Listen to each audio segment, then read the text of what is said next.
ना जाने कितनी ही सदियों से एक कहावत चली आ रही है कि शौक बड़ी चीज है और शायद ये बात सच भी है।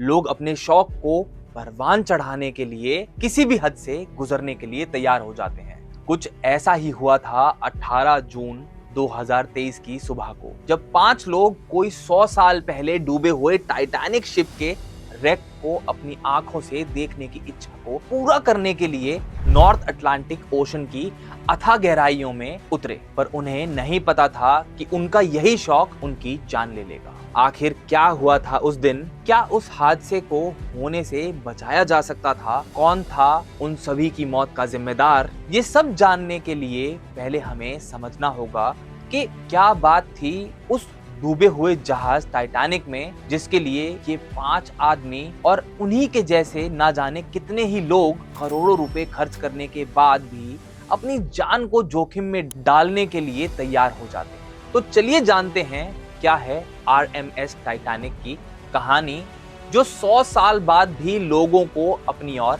खींच रही है।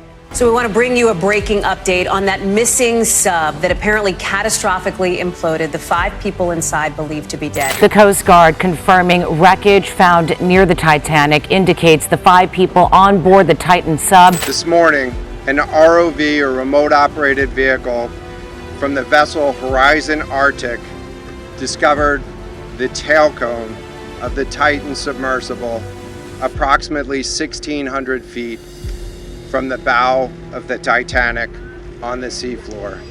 ब्रिटिश रजिस्टर्ड RMS टाइटैनिक साल 1912 में बना अपने समय का लार्जेस्ट और सबसे लग्जरियस शिप था, जिसके लिए कहा जाता था कि वो अनसिंकेबल है, यानी कि कभी डूब नहीं सकता। टाइटैनिक की पहली वोयाज 10 अप्रैल 1912 को 2240 पैसेंजर्स और क्रू मेंबर्स के साथ इंग्लैंड के साउथहैम्पटन शहर से शुरू हुई थी, जिसको अल्टीमेटली USA के न्यूयॉर्क शहर तक पहुंचना था।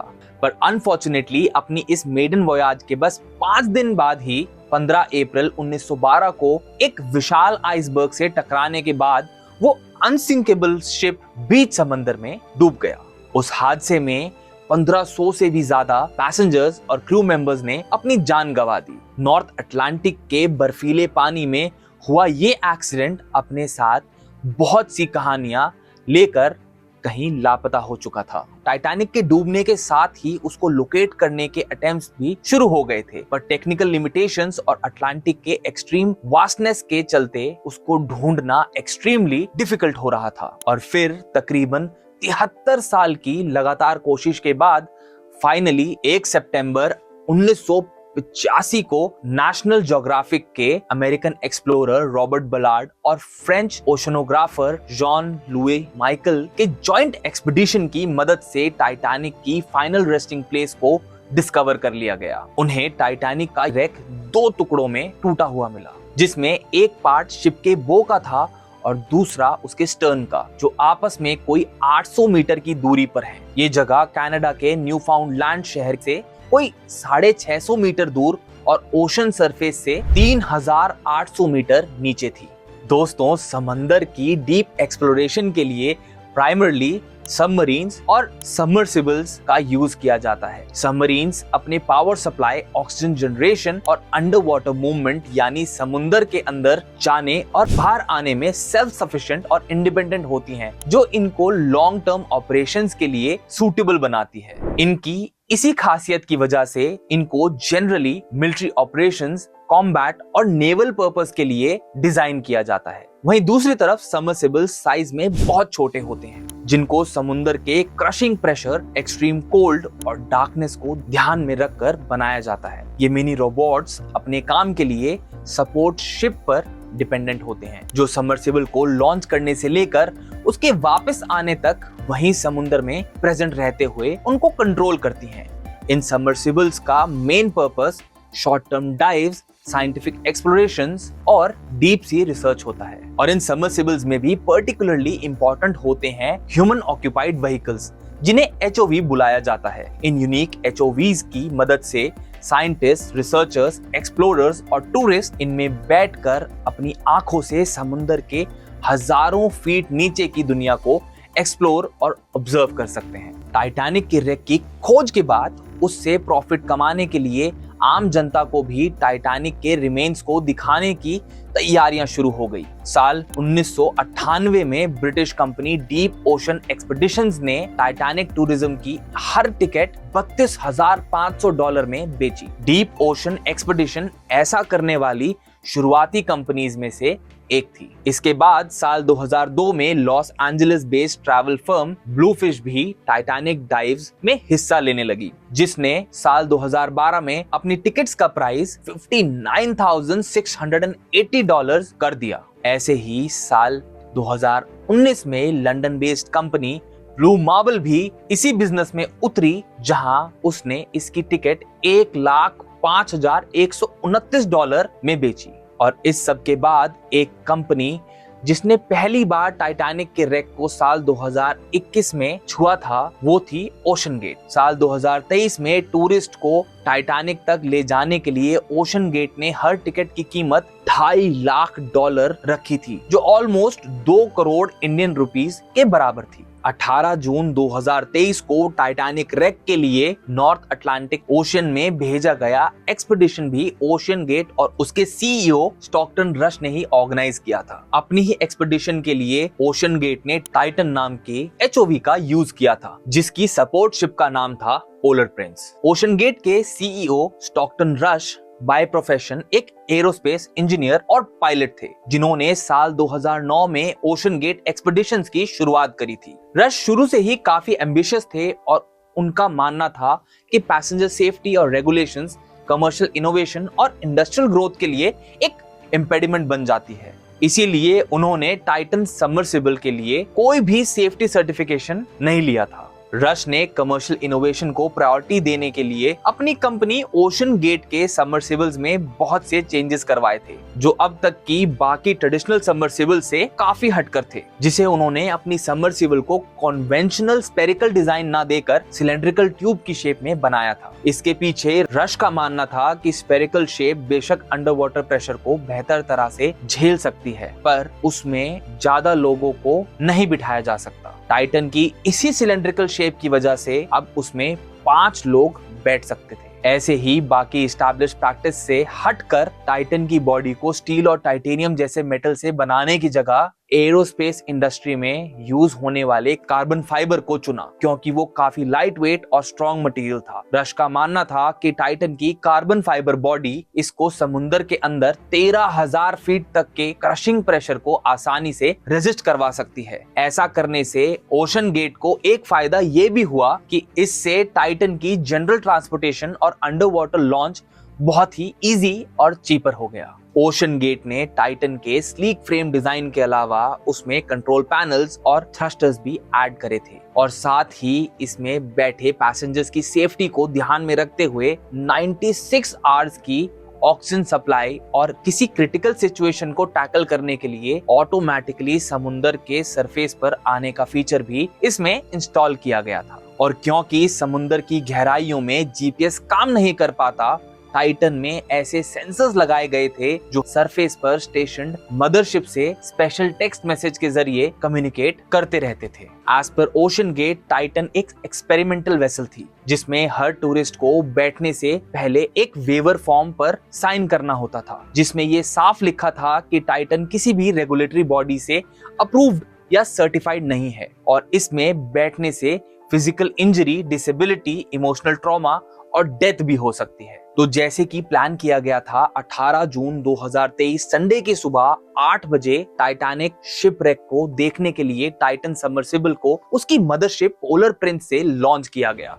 इस एक्सपेडिशन में experience explorer Hamish Harding, professional diver और फ्रेंच नेवी के ex commandant Paul Henri Nargeolet, Pakistan origin के British business tycoon Shahzada Dawood, उनका बेटा सुलेमान दाऊद और साथ में खुद ओशन गेट के सीईओ स्टॉकटन रश बैठे थे, जो इस एक्सपेडिशन को लीड कर रहे थे। एज पर प्लान इस जर्नी में टाइटन को अराउंड 8 घंटे का समय लगने वाला था, जिसमें 2-2 घंटे सरफेस वेसल से 3,800 मीटर नीचे रेक तक पहुंचने में और फिर वापस आने में लगने थे, और बाकी का समय रैकेज और सराउंडिंग डेब्रिस के एक्सप्लोरेशन के लिए एलोकेट किया गया था। पोलर प्रिंस अपनी एडवांस सिस्टम और सबमर्सिबल से हर 15 मिनट में आते सिग्नल की मदद से टाइटन की मूवमेंट को ट्रैक कर रहा था, पर डाइव के कोई 1 घंटे 45 मिनट बाद अचानक से इसके बीच का कम्युनिकेशन टूट गया। टाइटन से कांटेक्ट होने के बाद पोलर प्रिंस के सपोर्ट स्टाफ ने दोबारा से कम्युनिकेशन एस्टैब्लिश करने की कोशिश करी, पर क्योंकि उसकी सबमर्सिबल्स और उनके सपोर्ट वेसल्स के बीच में कम्युनिकेशन लिंक का ब्रेक होना एक कॉमन अकरेंस था, उन्होंने कोई इमीडिएट अलार्म रेज ही नहीं किया। पर दोपहर में जब टाइटन अपने शेड्यूल्ड टाइम पर भी रीसर्फेस नहीं हुआ, तब उसके सपोर्ट स्टाफ ने फाइनली यूएस कोस्ट गार्ड को इस इंसिडेंट की रिपोर्ट कर दी, जिससे वो सबमर्सिबल के लिए सर्च और रेस्क्यू ऑपरेशन शुरू कर सकें। एज एक्सपेक्टेड, बिना देरी किए यूएस कोस्ट गार्ड ने इस कॉम्प्लेक्स सर्च ऑपरेशन के लिए अपने सभी रिसोर्सेज मोबिलाइज कर दी, जिसमें एयरक्राफ्ट्स, शिप्स और आरओवीज की डिप्लॉयमेंट के अलावा Canadian coast guard, private research ships और कमर्शियल वेसल्स की भी हेल्प ली गई। एक्सटेंसिव एफर्ट्स के बावजूद वास्ट और डीप सर्च एरिया के कारण सबमर्सिबल्स को लोकेट करना चैलेंजिंग हो रहा था। वेडनेसडे लेट तक यूएस कोस्ट गार्ड अभी भी ये उम्मीद कर रहा था कि अगर टाइटन सबमर्सिबल ठीक है तो एज एक्सपेक्टेड अभी भी उसमें कुछ ऑक्सीजन बची हो, पर थर्सडे मॉर्निंग होते होते उनकी ये आशंका भी खत्म हो गई। सर्च टीम की होप्स अब धीरे धीरे फेड होने लगी थी और फिर फाइनली थर्सडे दोपहर को एक प्रेस कॉन्फ्रेंस में यूएस कोस्ट गार्ड ने ये कंफर्म कर दिया मिसिंग सबमर्सिबल टाइटन में ओशन की इमेंस प्रेशर के कारण कैटास्ट्रोफिक इम्प्लोजन हो चुका है, जिस वजह से उसमें बैठे सभी 5 क्रू मेंबर्स की मृत्यु हो गई है। दोस्तों, हम आपको यहाँ बताना चाहते हैं कि यूएस कोस्ट गार्ड ने टाइटन के लिए इम्प्लोजन वर्ड का यूज किया था, जो कुछ एक्सप्लोजन वर्ड के जैसा ही होता है। बस फर्क इतना है, एक्सप्लोजन में चीजें बाहर की तरफ एक्सप्लोड करती हैं, पर इम्प्लोजन में बिल्कुल इससे उल्टा होता है और इसमें चीजें बाहर से अंदर की तरफ कोलैप्स या पिचक जाती हैं। टाइटन में हुआ इम्प्लोजन बहुत ही फास्ट था, जिसमें सब कुछ बस 20 मिलीसेकंड्स में हो गया था। इनफैक्ट 1 सेकंड में 1000 मिलीसेकंड होते हैं। खैर, इन्वेस्टिगेटर्स को टाइटन की डेब्री पीसेस टाइटैनिक रेक के पास मिले थे, जिससे 4 दिनों तक चला वो रेस्क्यू और सर्च ऑपरेशन एक ट्रैजिक एंड पर आकर रुक गया था। एक्सपर्ट्स का मानना था कि ये इम्प्लोजन टाइटन के डाइवर्स के पहले दिन ही हो चुका था। समंदर में 3800 मीटर नीचे का वाटर प्रेशर 400 एटमॉस्फेयर्स या 6000 psi के बराबर होता है। इमेजिन कीजिए 35 एलिफेंट्स का वजन आपके शोल्डर के ऊपर रख दिया जाए। इस हादसे को देखकर एक्सपर्ट्स के अनुसार सबमर्सिबल में यूज हुआ मटेरियल उसके इम्प्लोजन का कारण बना। उनका मानना था कि traditionally used material titanium elastic होता है, साथ ही साथ ओशियन की गहराइयों में मिलने वाले स्ट्रेस और प्रेशर्स को बिना डिफॉर्मिटी के आराम से अडैप्ट कर लेता है। पर कार्बन फाइबर जिसको टाइटन सबमर्सिबल को बनाने के लिए यूज किया गया था, वो काफी स्टिफ और नॉन इलास्टिक होता है, जिस कारण उस पर प्रेशर पड़ने से क्रैक्स आ जाते हैं। उनका अंदेशा था कि इसी मटेरियल डिफरेंस के कारण टाइटन के हल में डिफेक्ट आ गया होगा, जिस कारण उसमें इंस्टेंटेनियस इम्प्लोजन हो गया। टाइटन के अनकन्वेंशनल एलोंगेटेड डिजाइन के कारण उसके मिड सेक्शन पर काफी प्रेशर लोड था, जिस वजह से उसकी बॉडी पर फटीग बन चुकी थी। टाइटन इस ट्रिप से पहले भी कोई 1 डजन अंडर वाटर ट्रिप्स कर चुका था, जिस कारण इसकी 5 इंच थिक हल पर काफी स्ट्रेस ऑलरेडी पड़ा हुआ था, जिस वजह से इसकी बॉडी पर टाइनी क्रैक्स आ चुके होंगे। एक्सपर्ट के अनुसार ऐसे टाइनी क्रैक्स शुरू में दिखाई नहीं देते, पर इतने प्रेशर पड़ने पर उनमें अनकंट्रोल्ड ग्रोथ हो जाती है, जिस वजह से वो अचानक डिफॉर्म हो जाते हैं। टाइटन में भी कुछ ऐसा ही हुआ होने की संभावनाएं हैं। ओशन गेट को अपनी वेसल्स की डेवलपमेंट के टाइम पर थर्ड पार्टी स्क्रूटनी और सर्टिफिकेशन के लिए पहले भी कई बार वार्निंग दी जा चुकी थी, पर ओशन गेट और उसके सीईओ ने हमेशा ही इन बातों को नजरअंदाज कर दिया। कई एक्सपर्ट कहते हैं कि टाइटन डिजास्टर इनएविटेबल था। उसके high risk design choices, lack of certification और इनएडिक्वेट सेफ्टी मेजर्स का कॉम्बिनेशन, अनटेस्टेड मटेरियल का यूज और एक्सटर्नल वैलिडेशन का एब्सेंस सबमर्सिबल के स्ट्रक्चरल इंटेग्रिटी को कॉम्प्रोमाइज करता गया, जिसने अल्टीमेटली एक डिजास्टर की शक्ल ले ली। टाइटैनिक रेक की एक्सप्लोरेशन एक थ्रिलिंग और एडवेंचरस एक्सपीरियंस हो सकता था, लेकिन ओशन गेट को सेफ्टी को नजरअंदाज करना काफी महंगा पड़ा। टाइटन का कैटास्ट्रोफिक फेलियर और उसके पैसेंजर्स का tragic loss deep sea exploration के इनहर्न्ट डेंजर्स का एक सोबरिंग रिमाइंडर है। अंडरवाटर एक्सप्लोरेशंस में सबमर्सिबल्स के stringent safety standards, robust design, continuous technological advancement और उनके लिए सर्टिफिकेशन की इंपॉर्टेंस को अंडरस्कोर करना, जिससे ऐसे वेसल्स और उनको इस्तेमाल करने वाले क्रू की सेफ्टी इंश्योर की जा सके। क्या आप भी मानते हो टाइटन के इम्प्लोजन को रोका जा सकता था और उसमें जाने वाले क्रू मेंबर्स की जान बचाई जा सकती थी? हमें बताइए नीचे दिए गए कमेंट बॉक्स में। और अगर ये वीडियो आपको पसंद आई हो तो इसे लाइक कीजिए, शेयर कीजिए और हमारे चैनल को सब्सक्राइब करना ना भूलिए। तो आज की वीडियो के लिए इतना ही, फिर मिलेंगे एक नई वीडियो के साथ। Thanks for watching the video and see you in the next video.